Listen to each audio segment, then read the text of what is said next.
मुद्दा देख रहे हैं आप, मैं हूं आपके साथ नेहा दुबे। हरियाणा विधानसभा चुनाव से ठीक 3 दिन पहले डेरा सच्चा सौदा प्रमुख राम रहीम को पैरोल पर जेल से रिहाई मिल गई है। मैं बुधवार की सुबह भारी सुरक्षा के बीच रोहतक की सुनारिया जेल से बाहर आ गया। बता दें आपको, हालांकि चुनाव आयोग ने इस कई शर्तों के आधार पर उसे 20 दिनों की पैरोल दी है। इस तरह वो ना तो हरियाणा में रहेगा और ना ही चुनाव प्रचार कर सकेगा। लेकिन राम रहीम के अनुयायियों में ये मैसेज तो चला गया कि भाजपा राज में बाबा का पूरा ख्याल रखा जाता है। रिपोर्ट्स में ये दावा किया जाता है कि राम रहीम का हरियाणा के 9 जिलों की करीब 30 से ज्यादा सीटों पर दखल है। राज्य में 50 से ज्यादा लोग उसके फॉलोअर्स हैं और बाबा के फरलों पर बाहर निकलने से उसके समर्थकों में ये संदेश जाता है कि हरियाणा की बीजेपी सरकार अगर सत्ता में रहती है तो बाबा को इस तरह बाहर आने की अनुमति मिलती रहेगी। ये मैसेज कहीं वोट में न बदल जाए, इसके लिए मुख्य विपक्षी पार्टी बाबा की रिहाई पर ऐतराज जता रही है।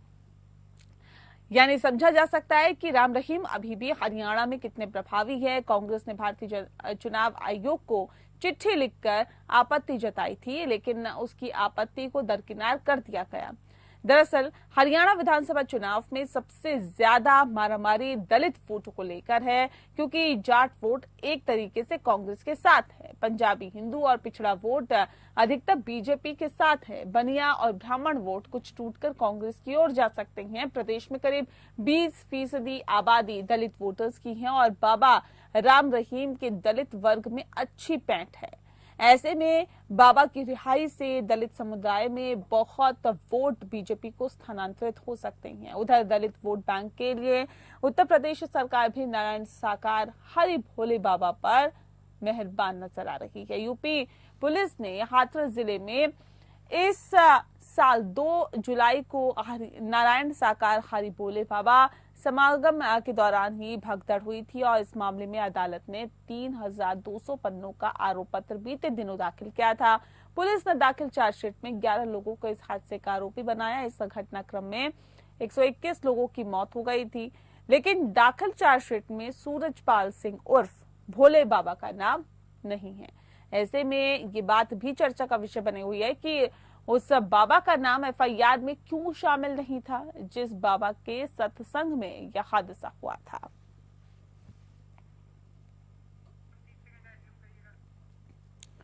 तो बता दें आपको कि एक तरफ बाबा राम रहीम तो दूसरी तरफ बाबा भोले का भी जो मामला है वो तूल पकड़ता जा रहा है। यूपी पुलिस ने हाथरस जिले में इस साल 2 जुलाई को नारायण साकार हरि बाबा बोले समागम के दौरान भगदड़ के मामले में 3200 पन्नों का आरोप पत्र बीते दिनों ही दाखिल किया था। पुलिस ने 11, जी आपको बता दें कि चार्जशीट में 11 लोगों को इस हादसे का आरोपी बनाया है, लेकिन उसमें भोले बाबा का नाम नहीं है। और ऐसे में आपको बता दें कि राम रहीम की जो फिलहाल रिहाई हुई है उस पर भी अब सवाल उठने लगे हैं। राम रहीम को पैरोल पर बाहर किया गया है और ये चुनाव से ठीक 3 दिन पहले हुआ। हरियाणा विधानसभा चुनाव से ठीक 3 दिन पहले डेरा सच्चा सौदा प्रमुख बाबा राम रहीम को पैरोल पर जेल से रिहा कर दिया गया है, रिहाई मिली है।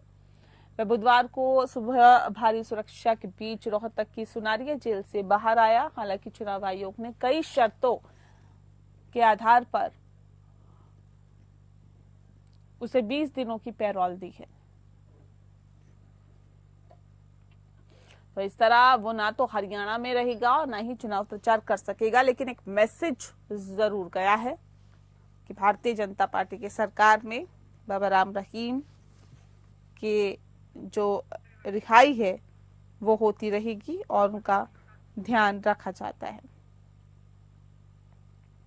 इस विषय पे तफसील से चर्चा करेंगे। खास मेहमान हमारे साथ मौजूद है, उनसे आपका परिचय करा देते हैं। इस वक्त हमारे साथ शांत प्रकाश जाटव जी हैं, नेता हैं बीजेपी के। बहुत स्वागत है सर आपका। हमारे साथ चंचल यादव जी जुड़ गए हैं जो कि प्रवक्ता है समाजवादी पार्टी के। आपका बहुत स्वागत है। तमजीद अहमद जी हमारे साथ जुड़ गए हैं, प्रवक्ता हैं कांग्रेस पार्टी के। तमजीद जी आपका भी बहुत बहुत स्वागत है। इस खास कार्यक्रम की शुरुआत शांत प्रकाश जाटव जी आपके साथ ही करते हैं। सर, जिस तरह से बाबा राम रहीम को 20 दिनों की पैरोल पर बाहर किया गया चुनावों से ऐन पहले, ये क्या सियासी फायदा उठाने की एक कोशिश के तौर पर देखा जा सकता है सरकार की तरफ से? नहीं, इस प्रकार से इस घटना को जोड़ना कि कोई पैरोल पर फरलो पर आता है तो उसको चुनाव के साथ जोड़ना, वो मैं नहीं समझता कि ठीक है। एक प्रक्रिया है, उसमें जो भी सजा याफ्ता है वो लोग फरलो पर आते हैं, पैरोल पर आते हैं, और उसी क्रम में जो है इनका राम रहीम जो है इनका भी आना हुआ है।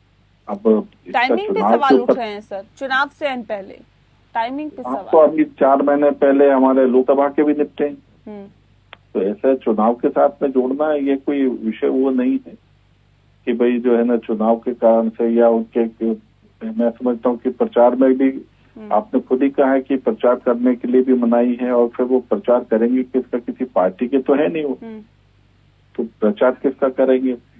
मैं नहीं मानता कि इसको किसी तरीके से प्रचार के साथ में या पार्टी किसी विशेष पार्टी के प्रचार के लिए उनको छोड़ा गया है। अगर छोड़ा जाना था तो 4-5 महीने पहले लोकसभा हुआ, उसमें भी छोड़ा जा सकता था, तो ऐसा नहीं है।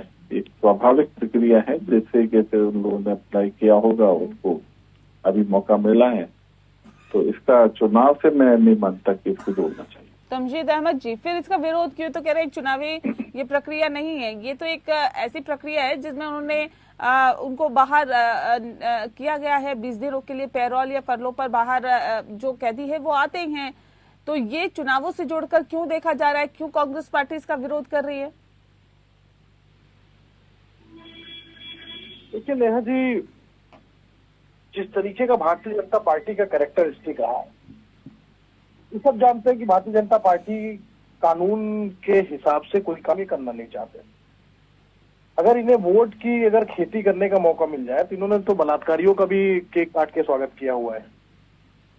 आपको याद होगा कि जिस तरीके से बनारस में एक बेटी का बलात्कार हुआ, भारतीय जनता पार्टी का विधायक उनके साथ केक काट रहा था। अगर भारतीय जनता पार्टी को ये महसूस हो जाए कि किसी बलात्कारी के समर्थन में अगर यात्रा निकालनी पड़ जाए सड़कों पे, तो वो भी वो करते हैं। 5 साल की बेटी जम्मू कश्मीर में, उस बेटी के साथ रेप हुआ था, उसके लिए भी उन्होंने सड़कों पे बलात्कारी के लिए यात्रा निकाल दी थी। तीसरी सबसे महत्वपूर्ण बात हरियाणा की मैं करना चाहूंगा कि हरियाणा की बेटियां जब न्याय की मांग के लिए भारतीय जनता पार्टी के जो मंत्री थे उनके खिलाफ जंतर मंतर प्रदर्शन कर रही थी, तो उस बलात्कारी को बचाने के लिए भारतीय जनता पार्टी ने उस देश की बेटियों पे लाठी और डंडों से पीटा था, वो हरियाणा की बेटियां थी। बाबा राम रहीम वाला विषय ये चुनावों से जोड़ के क्यों देख रहे हैं आप लोग? मैं सिर्फ उसी चीज को कनेक्ट कर रहा हूँ, आप बात समझिए। भारतीय जनता पार्टी का चरित्र ऐसा है कि वो किसी भी स्तर तक जा सकती है वोट का, अगर उन्हें समझ में आए कि इससे मुझे वोट मिल सकता है। जब हरियाणा के किसान दिल्ली आ रहे हैं तो उनके रास्तों में कीलें ठोक दी गई थी, यही भारतीय जनता पार्टी की सरकार थी। हरियाणा के किसान सबसे ज्यादा उसमें मुखर थे। तो जहां पे भी इनको लगेगा या तो उद्योगपतियों को फायदा मिले और या तो फायदा उनको वोट से मिले, तो कुछ भी करने को तैयार हो जाते हैं। तो उसी का एक एक्सटेंशन है ये जो पैरोल ये बार बार दे रहे हैं, चुनाव के पहर पे जो पैरोल देने और दिलाने की जो प्रक्रिया चल रही है, पर इससे कोई फर्क पड़ने वाला नहीं है। आंधी चल रही है हरियाणा के अंदर, कांग्रेस पार्टी की आंधी चल रही है। हम सरकार बनाने जा रहे हैं। भारतीय जनता पार्टी जो भी प्रयास करना चाहे, जो भी प्रयत्न करना चाहे, वैसे भारतीय जनता पार्टी ने हरियाणा के चुनाव में सरेंडर कर दिया है। आपने देख रहे होंगे कि प्रधानमंत्री मोदी जी हरियाणा का चुनाव छोड़ के झारखंड में प्रचार करते हुए नजर आ रहे हैं, तो आप समझ सकते हैं कि भारतीय जनता पार्टी को भी एहसास है कि हरियाणा में क्या होने जा रहा है। तो बुरी तरीके से पराजय के कगार पे है, लेकिन इन्होंने जो भी प्रयास करना हो आखिरी समय में करके देख ले। लेकिन हरियाणा की जनता, हरियाणा की बहन बेटियां अपने आत्मसम्मान के लिए कांग्रेस पार्टी के साथ खड़ी हो चुकी हैं, कांग्रेस पार्टी के लिए खड़ी हो चुकी है, और आने वाले चुनाव के नतीजे आपको इसका अलामत दे देंगी, ये मैं आपको इस पूरे विश्वास से कह सकता हूँ। ठीक है चंचल जी, अब भोले बाबा का जो नाम है वो भी चार्जशीट में दाखिल नहीं है, जबकि 11 लोगों को जो आरोपी बनाया गया उसमें भोले बाबा जो कि मुख्य सत्संग जिनके लिए था, जो उसके संचालक थे, वो ही अगर उसमें नहीं है तो ये क्या सवाल खड़े नहीं करता है? क्योंकि उपचुनाव भी होने वाले हैं उत्तर प्रदेश में।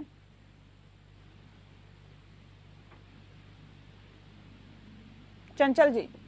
जी, सबसे पहली बात तो आपने एक जो आंकड़ा अभी बताया है, मैं आपको बता दूं बाबा राम रहीम को लेकर के लोकसभा चुनाव से पहले भी उन्हें 50 दिन की पेरोल मिली थी। 19 जनवरी 2024 को 50 दिन की पेरोल पे आए थे जब लोकसभा चुनाव चल रहे थे। ठीक है, दूसरी बात मैं कहना चाहता हूं कि ये उनको 10 बार पेरोल मिल चुकी है। अभी इसके पहले 10 अगस्त 2024 को 10वीं बार जेल से बाहर आए थे। फिर भी आज अब बताओ 10 अगस्त से लेकर के इधर कितना समय हुआ है? ये नहीं है, ये सरकार में बाबाओं की मौत है। आपने देखा होगा, अभी आपने जिक्र किया बाबा का नाम चार्जशीट में दाखिल नहीं है।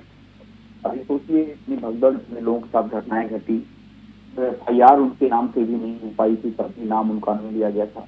तो अब ये बाबा आदरणीय बाबा जी को बता रहे, ये सब कुछ सबको पता है।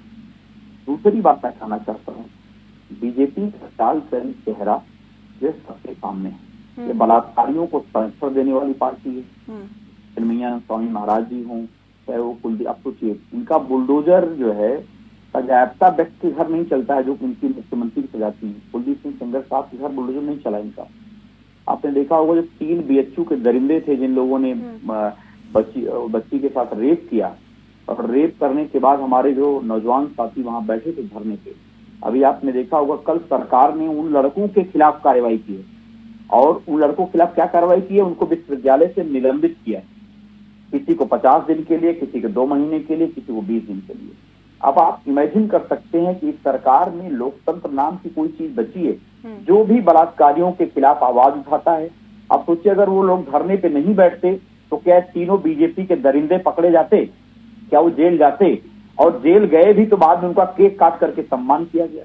ठीक है। और आप सोचिए 1-2 इनके उदाहरण नहीं है, सैकड़ों उदाहरण अगर आप देखोगे। बिल्किस बाने मामले में सरकार उनको बाकायदा जेल से बाहर लाती चुनाव से पहले, उनका सम्मान समारोह कराती है।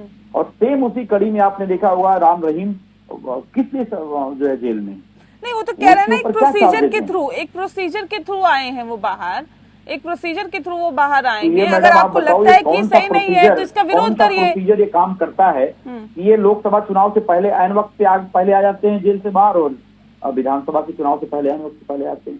और एक बलात्कारी को बराबर जमानत मिल जाती है। 5 सालों में कितनी बार वो 14-15 बार जेल से बाहर आ चुके हैं।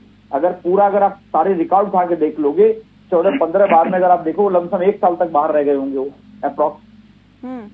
ठीक है, तो ये मैडम आप सोचिए इस सरकार का एजेंडा समझिए।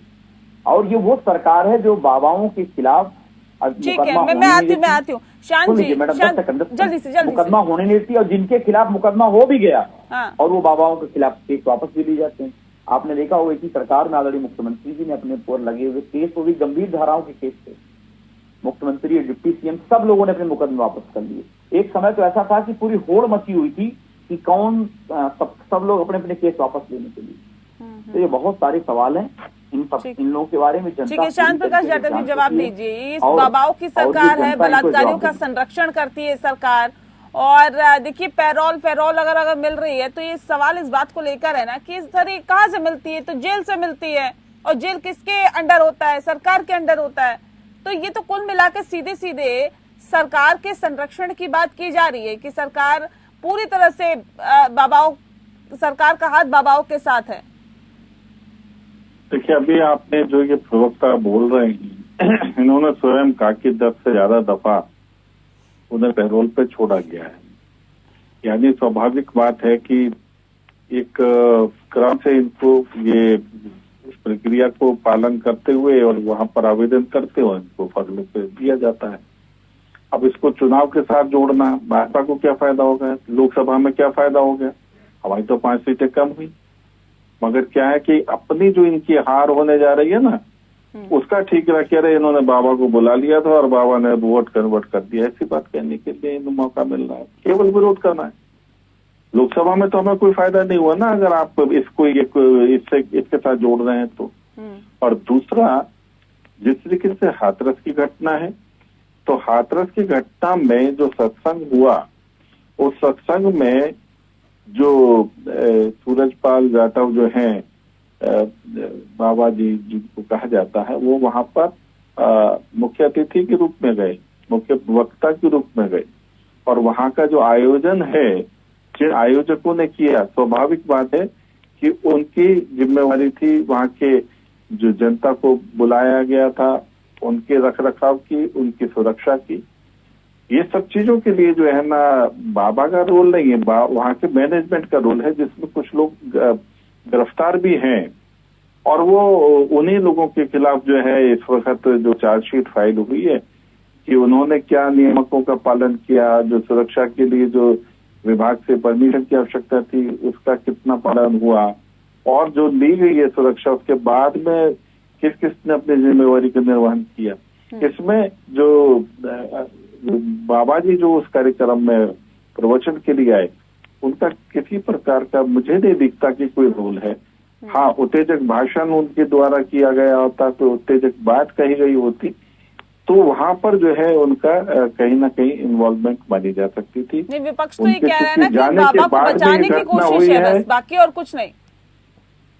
फिर से बोले, क्या बोले? बाबा को बचाने की कोशिश कर रही है भारतीय जनता पार्टी। बाकी मुझे आप एक बात बताएं ना, आप मेरे घर पर आए और मैं आपको आपके जाने के बाद मेरे घर में कोई घटना हो जाए तो आप जिम्मेवार होंगे क्या?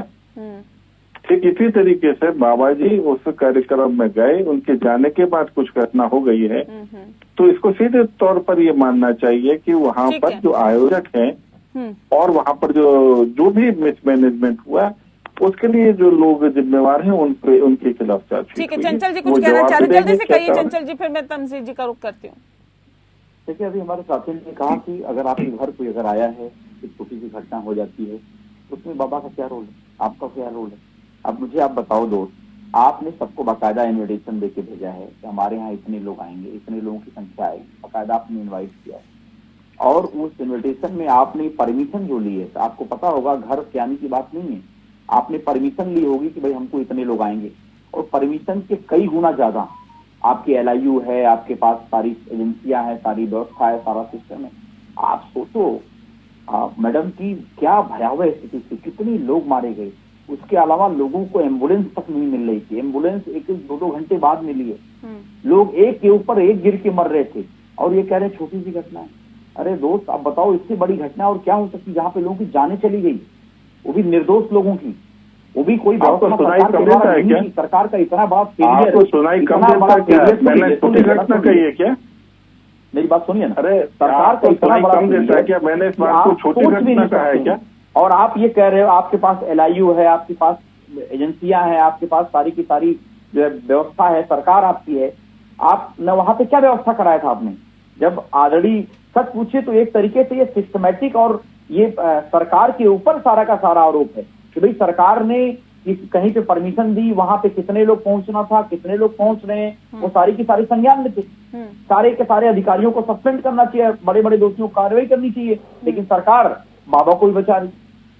बाबा जो अपने चल रस के लिए जो है क्या नाम है, जिस तरीके से लोगों में क्या क्या पाखंड फैला रहे थे, उसके खिलाफ कोई कार्रवाई नहीं है, बस वो ठीक है। तो ये सरकार का सेलेक्ट क्या नाम है, पिक एंड चूज वाला है, सेलेक्ट करके अपना काम करते हैं जहाँ पे उनको फायदा मिल रहा है। देखिए, अब तो राम रहीम पे भी आप लोगों ने तो चुनाव आयोग को चिट्ठी भी लिखी, कांग्रेस पार्टी ने, आप लोगों ने इस पे एक्शन की कार्रवाई की बात भी की है, नहीं हुआ कुछ, अब क्या करिएगा? करना क्या है, हम लोग जनता की अदालत में हैं।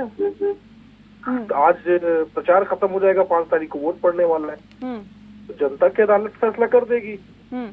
तो ये 9 जिले जो हैं, जिसमें 9 जिलों की करीब 30 से ज्यादा सीटें ऐसी हैं जिस पर राम रहीम का एक अच्छा खासा वर्चस्व है, अच्छी खासी पैठ कही जाती है, लगता है कि फायदा भारतीय जनता पार्टी ले जाएगी। देखिए, एक बात समझिए, भारतीय जनता पार्टी पूरी तरीके से हरियाणा में अपना सरेंडर कर चुकी है। हरियाणा के अंदर किसी कंफ्यूजन, किसी गफलत में हम लोग ना रहे इस बात को लेके। आप क्या समझ रही हैं कि जो किसान जब हरियाणा के से जब दिल्ली जा रहे थे तो उसमें कौन नहीं था भाई, किस बाबा के अनुयायी नहीं थे? सारे बाबा के अनुयायी लोग थे उसपे, हरियाणा की जनता थी, हरियाणा के किसान थे। तो आप इसको वोट के पैटर्न से मत जोड़ के देखिए कि चलिए ठीक है, भारतीय जनता पार्टी ने रिहाई के लिए जो भी कर सकती थी वो वोट के लिए करने की कोशिश कर रही, पर आप इसको वोट के दृष्टिकोण से मत देखिए। हरियाणा की जनता पिछले 10 सालों में समझ चुकी है कि जिस तरीके से अन्याय और अत्याचार भारतीय जनता पार्टी ने वहाँ के किसानों के साथ, जवानों के साथ, वहाँ के नौजवानों के साथ, वहाँ के बेटों के साथ किया है, वो हिंदुस्तान में शायद किसी कोने पे ना हुआ हो। सिर्फ यही मुद्दा है कि पहलवान, नौजवान और किसान जब दिल्ली गए तो उनके रास्ते में कीलें ठोक दी गई। महिलाएं पहलवान जब अन्याय और अत्याचार के खिलाफ सड़कों पर उतरी तो उनको बूटों से रौंदा गया। हरियाणा के नौजवान जो सबसे ज्यादा फौज में होते थे उनको 4 साल में रिटायर करने की प्रक्रिया शुरू कर दी गई। एक 73 साल का बुढ़ा व्यक्ति कह रहा है कि हमको एक कार्यकाल और दे दीजिए, और एक 18 साल नौजवान 4 साल में रिटायर होकर घर वापस आ जा रहा है। तो इन सब के खिलाफ ये चुनाव है। इसको आप बाबा राम रहीम और किसी चीज से जोड़ के किसी तरीके से मत देखिए। ठीक है, भारतीय जनता पार्टी हम नहीं जोड़ रहे हैं, ये तो आप लोग जोड़ रहे हैं। आप लोगों ने चिट्ठी लिखी है, इसलिए ये सवाल मैंने आपसे पूछा है। भारतीय जनता पार्टी के पास चूंकि इन सारे मुद्दों का कोई जवाब नहीं है, तो वो कुछ ना कुछ करने का प्रयास कर रही है कि शायद इसके जरिए ही हमको वोट मिल जाए। पहले कुछ आपने अगर देखा होगा नेहा जी, तो पूरा चुनाव जो भारतीय जनता पार्टी ने लड़ा आज से एक हफ्ते पहले तक, पूरा चुनाव किस नरेटिव पे लड़ रही थी कि शैलजा जी नाराज है। किसी भी नेता से आप बात कर लीजिए, भारतीय जनता पार्टी से पूछते थे कि आप चुनाव कैसे जीतेंगे हरियाणा का, तो ये बताते थे कि शैलजा जी नाराज है। वो भी कहानी खत्म हो गई। तो अब इनके पास क्या नैरेटिव बचा? कुछ बताने को भी नहीं बचा। ना तो नौजवान की बात कर सकते, ना किसान की बात कर सकते, ना पहलवान की बात कर सकते। तो अब एक और मुद्दा लेके आ गए कि बाबा राम रहीम को पैरोल हम दिलवा रहे, इसलिए हमको वोट दे दो। होने वाला नहीं है ये चुनाव। पूरी तरीके से भारतीय जनता पार्टी का सुपड़ा साफ हो चुका है। अच्छा ये बताइए, देखिए वो चुनाव प्रचार नहीं कर पाएंगे, वो चुनाव प्रचार नहीं कर पाएंगे, जनता के बीच नहीं जा पाएंगे, हरियाणा में भी नहीं रह पाएंगे। लेकिन उसके साथ साथ एक मैसेज तो गया ना उन 50 लाख अनुयायियों में, उनके फॉलोअर्स में, कि अगर भारतीय जनता पार्टी की सरकार फिर से बनती है तो कम से कम बाबाओं का भला होगा। और जो उनके ये चुनाव बाबाओं के अनुयायियों और उनका नहीं है। ये किसान, नौजवान और पहलवान का मुद्दा है। उसमें सब तरह के लोग हैं, आप इसको अलग मत समझिए। ऐसा नहीं कि जो भी बाबा राम रहीम का अनुयायी है उनमें क्या किसान नहीं है, उसमें नौजवान नहीं है, उसमें क्या पहलवान नहीं है। ठीक है, आप इसको ऐसे मत जोड़िए। कोई मैसेज नहीं जा रहा है, वहाँ क्लियर है भारतीय जनता पार्टी हरियाणा में हरियाणा की सियासत हमने देखी है सर। मैं आपको नेहा जी हाँ। मैं बहुत गुजारिश के साथ आपके साथ कह रहा हूँ कि हम लोग मतगणना के दिन बैठेंगे। भारतीय जनता पार्टी हरियाणा में 5 सीट भी नहीं मिलेगी। मैं आपसे कह रहा हूँ, आज 3 तारीख चुनाव प्रचार खत्म होने जा रहा है। आप इस चीज को लिख लीजिए चाहे तो, 5 सीट भारतीय जनता पार्टी को हरियाणा में मिलने नहीं जा रही है। ठीक है, नहीं लेकिन हरियाणा की सियासत में डेरा सच्चा सौदा का एक अहम रोल रहता है। हमने देखा है सर, बड़े बड़े नेता जाकर वहाँ पर माथा टेकते रहे हैं। और मैं फिर से कह रहा हूँ, हाँ, डेरा किसकी तरफ है ये एक बहुत अहम रहता है हरियाणा में। कुछ सीटों पर उनका वर्चस्व रहता है, तकरीबन 30 से ज्यादा सीटें बताई जा रही है। आपने सही कहा कि लेकिन मुद्दा यही होना चाहिए, किसान, नौजवान और पहलवान।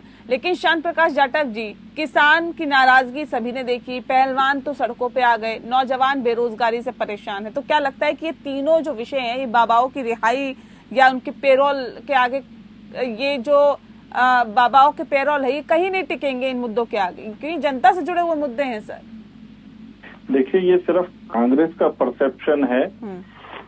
हरियाणा का कोई किसान परेशान नहीं है, वो खेती कर रहा है और बहुत बेहतरीन तरीके से एमएसपी का लाभ ले रहा है। जो हम 24 फसलों पर हम 100% एमएसपी दे भी रहे हैं और माल 100% उठा भी रहे हैं। ये कह रहे 5 सीट नहीं जीत पाएंगे। किसानों का विषय जो है, किसानों का जो विषय है और जो पहलवानों का विषय है, वो आपने देख लिया कि किस तरीके से वो पहलवान जो है वो कांग्रेस का ही प्रचार कर रही थी और किस तरीके से वो चुनाव लड़ रही हैं। तो जाहिर सी बात है कि ये केवल एक कांग्रेस के द्वारा फैलाया गया झूठ का प्रोपेगेंडा। और आज जिस तरीके से राम रहीम या जो डेरा सच्चा सौदा, इस विषय पर जो इन्होंने बात कहना चाहा है, उसके पीछे केवल ये है कि अपनी हार जिसका इनको आभास हो चुका है उसको छिपाने की कोशिश कर रहे हैं कि बाबाओं की वजह से ये हमें हार हो रही है। बेसिकली ये हार सुनिश्चित है, क्योंकि जो इन्होंने नैरेटिव शुरू किया था झूठ पर था। कोई किसान का हरियाणा का परेशान नहीं है। और जो पहलवान थी वो आपने देखा कि राजनीति के लिए किस तरीके से उन्होंने प्रोपेगेंडा किया और आज चुनाव लड़ रही जी। लेकिन ये तो कह रहे 5 सीट नहीं जीत पाएगी भारतीय जनता पार्टी। ठीक है, वो कुछ भी कह सकते हैं। मेरे ख्याल में ये शायद अपना आकलन बता रहे हैं। चलिए, बहुत शुक्रिया आप सभी मेहमानों का हमारे साथ इस खास चर्चा में शामिल होने के लिए। तो बाबाओं की कितनी अहम भूमिका है हरियाणा चुनाव और उत्तर प्रदेश के उपचुनाव में, ये जाहिर तौर पर कुछ ही दिनों में तय हो जाएगा, क्योंकि राम रहीम का ये कहा जाता है कि तकरीबन 30 सीटों से ज्यादा पर उनका वर्चस्व है और एक दलित वोटर्स में अच्छी खासी पैंठ रखते हैं। जबकि भोले बाबा के बारे में भी यही कहा जाता है कि दलित वोटर्स पे अच्छी खासी पैंठ रखते हैं। लेकिन कितना फायदा मौजूदा सरकार उसका उठा पाती है, इसके लिए थोड़ा इंतजार करना होगा। मुद्दा में फिलहाल के लिए इतना ही। नमस्कार।